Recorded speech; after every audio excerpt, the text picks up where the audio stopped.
Over the centuries and throughout history, there have been many horrific diseases that struck and caused misery, suffering and death to thousands. When the Black Death arrived on the shores of England in the 14th century, no one understood what caused the pestilence, and they turned to themselves and God, as they believed sins must have been committed that were so serious that God sent the plague to punish his people. There were people who whipped each other in the streets to apologise to a higher power, but during the Tudor period, inside of England, there was a brutal and barbaric disease and sickness that did not discriminate. It attacked the royal family and the rich, and also the poor, but what is strange is that the sweating sickness, as it was known, only really affected England, mostly despite a few small outbreaks in Europe, caused by bacteria spread from the nation. The sweating sickness caused the royal family to even be changed, and because of it, it would bring in the reign of the most notorious and brutal king England ever had, in the form of King Henry VIII. But what was the sweating sickness? Welcome to the Fortress, and to support our channel, click subscribe down below. Sweating sickness, or the English sweat, or Suda anglicus, as it was known in Latin, was a rather strange disease that struck England in particular, and it kept coming back to haunt the nation following the Wars of the Roses. A number of serious outbreaks throughout the 16th century also killed thousands. The cause of the sweat was not known, and some have blamed poor sanitation, sewage, and even the water supply, as people may have drank contaminated water. But the first outbreak emerged in August 1485, at the end of the Wars of the Roses, and some claim that the disease was brought over by French mercenary soldiers who fought in the conflict. There was an outbreak that struck the city of York months earlier before the army of Henry Tudor, the future King Henry VII, landed in England. One man, Thomas Stanley, even blamed the sweating sickness on the reason why he would not join the king, Richard III, to fight during the Battle of Bosworth, and it was probably a good reason he handed in his sick note that day, as Richard was slain on the battlefield. It has also been considered that the fever was spread by ticks and lice, and that this was the root cause of the sweating sickness, as it emerged more during the summer. Some modern historians have attributed hantavirus as the cause of the sickness, and these are diseases which are carried by bats, rats, and other insects. The hantaviruses share a number of symptoms, but they don't usually hit children or young people, and mostly affect adults. A microbiologist even put forward that the disease may have been caused by anthrax poisoning. The truth when it comes to the causes of the sweating sickness is that no one really understands where it came from. However, as mentioned, it first emerged in 1485, at the start of Henry VII's reign, and some must have considered that the new king could have brought this to the nation, and Henry, who many deemed as a usurper, may have been punished by God for his actions killing King Richard III at the Battle of Bosworth Field.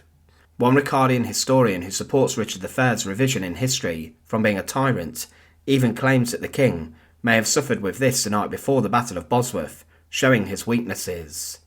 However, within months, and by October 1485, the sweating sickness had killed thousands, including mayors and nobles.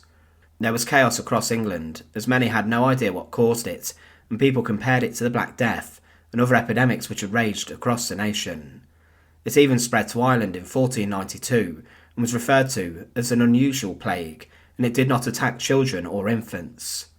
But at this time the first symptoms were recorded as the sufferer wanting to go to bed and then remaining still for 24 hours, which was said to have been the most effective way of treating it, keeping the heart rate still and calm. Patients were also advised not to eat any food and not to drink much water.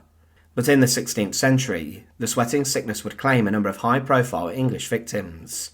It may have been what led to the death of Prince Arthur, the Prince of Wales, the eldest son of Henry VII.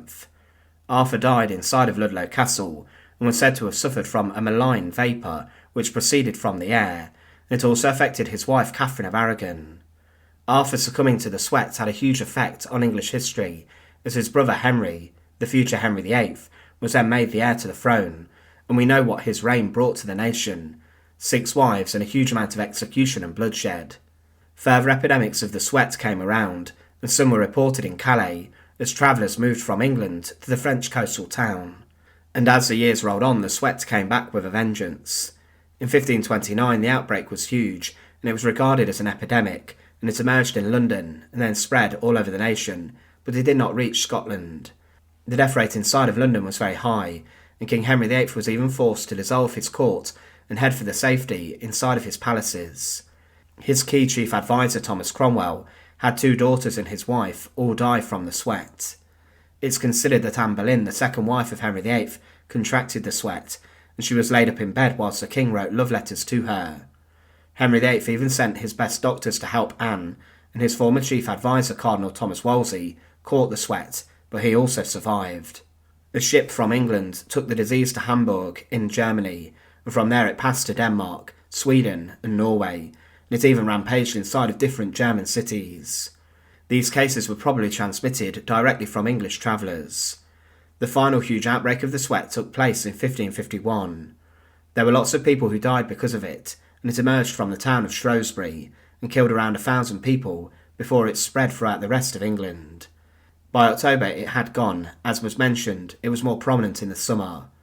One writer, John Caius, documented the spread of the disease in the sweat, and he wrote a book on this, and he claimed that the 7th day of July began a new sweat in London. The 10th day of July 1551, the King's Grace removed from Westminster to Hampton Court, for they're certain besides the court, and caused the King's Grace to be gone so soon, for the dead in London, may merchants and great rich men and women, and new and old of the new sweat. The 16th day of July, the young Dukes of Suffolk died in their sweat, both in one bed in Cambridgeshire. There were many different outbreaks that did emerge following this, but they were more localised and did not tend to spread across large parts of England. One thing to consider though is the transmission of the sweat was not known, and it's not clear how the disease did spread. Was it through mucus or sputum?